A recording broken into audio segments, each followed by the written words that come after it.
Thank you very much for invitation to this very, very interesting summit where we are discussing very relevant topics, not just for the Western Balkan, but for the global economy, which are very challenging right now. And so thank you for this question on how the global economy is actually impacting the finances in the Western Balkan and what the IMF's policy advice on that is. So we see actually three impacts. So first comes from the increase in the global energy prices. And the region has been impacted, and the public finances has been impacted because tariffs are still largely regulated here in this region. And there has been tariff adjustments, but of course not to the full extent, which is understandable because electricity tariffs have at some point in time sixfold increased. However, this has required relatively large fiscal subsidies to the energy sector. However, the relatively mild winter this year has helped. So the 2023 budget had made large allocations for that to cover the needs,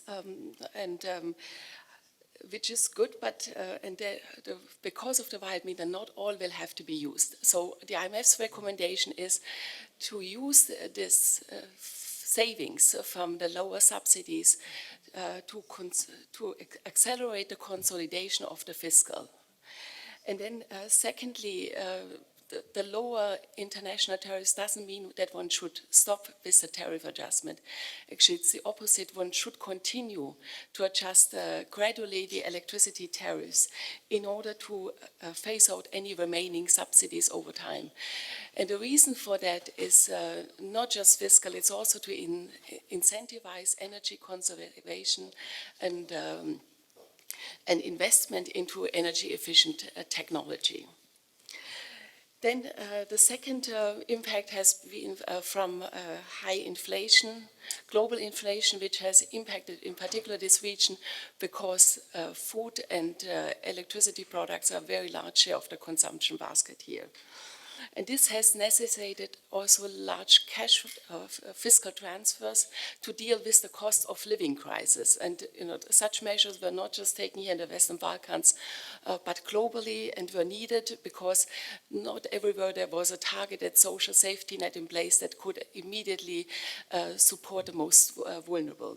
However, over time, it is important to phase out those universal subsidies and to replace them by targeted support to the most vulnerable groups, not just only to reduce the fiscal cost, but also to reduce demand pressures, which is impacting inflation. As the Minister already mentioned, inflation has also contributed to strong tax revenue, which has helped with the fiscal consolidation last year.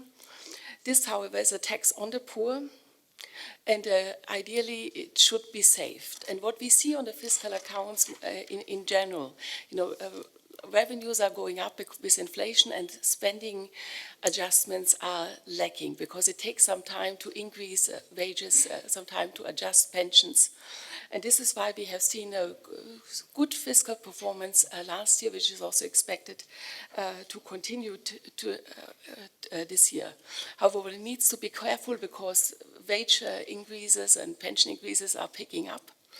But at the same time, the fiscal consolidation path needs to continue to support monetary policy. And the third item is the tightening of financial conditions in global market, the increase in spreads and the increase in interest rates, which has impacted also the debt servicing costs in the Western Balkan region. On a positive note, all the countries in the Western Balkan region have maintained capital market access, but financing has become much more expensive, and that's why it's important to continue with the fiscal consolidation and to have credible medium-term fiscal plans to send a signal of market confidence to the markets, which should help to reduce the borrowing costs. So how the IMF can help?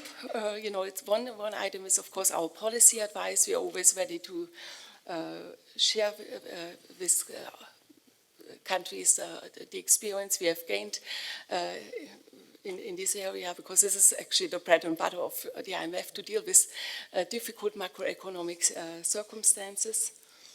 But also through IMF arrangements, they come with affordable financing to support the balance of payment needs.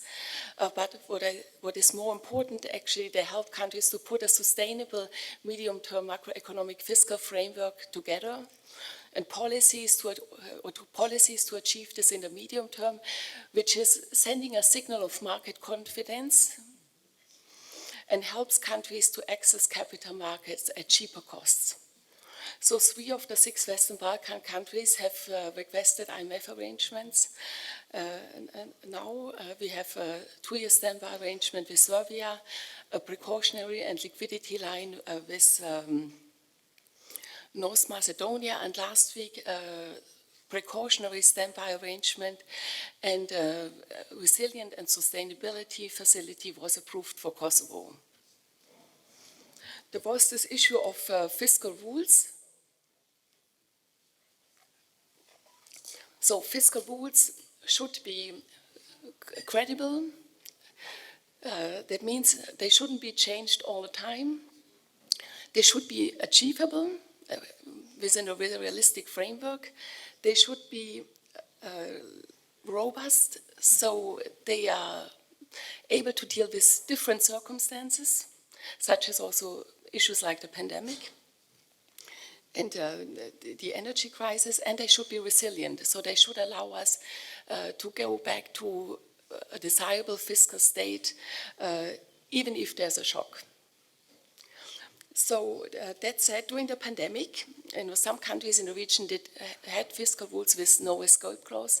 They had to suspend the fiscal rule for 1 year or for 2 years, such as, for example, Kosovo and Albania, but they are already returning. That was just for a very limited time period, and they are already now back to the fiscal rule and are implementing them, which is very good. Then other countries that were just about to legislate new fiscal rules, that is Serbia and North Macedonia, that have just delayed the implementation by 1 or 2 years, and again that has helped. So overall, we do not see a need for new fiscal rules for the region, because they are still working and they have served the countries well, and they've been an anchor of fiscal sustainability. And as I said before, fiscal rules are not meant to change all the time. The EU is now reviewing their fiscal framework. They are not reviewing the 60% and the 3% targets, but they want to give more national ownership to the fiscal rules by relying more on national plans. And on debt sustainability analysis, on medium-term fiscal frameworks, on the fiscal councils. These are, however, in the Western Balkan countries, we are just about to set up those institutions, so it would be premature to switch to this right now. However, there are some good elements as well in the new world. It takes much more account of the investment needs and of structural reforms, and investment needs are also very high in the Western Balkan region, but some of the fiscal rules already take account of that. There's an investment clause in the new rule for North Macedonia. The fiscal rule for Kosovo excludes public investment because there should not be a constraint of moving forward with high quality investment given the still low public debt levels. So at this point, the IMF does not see a need for revising the fiscal rules.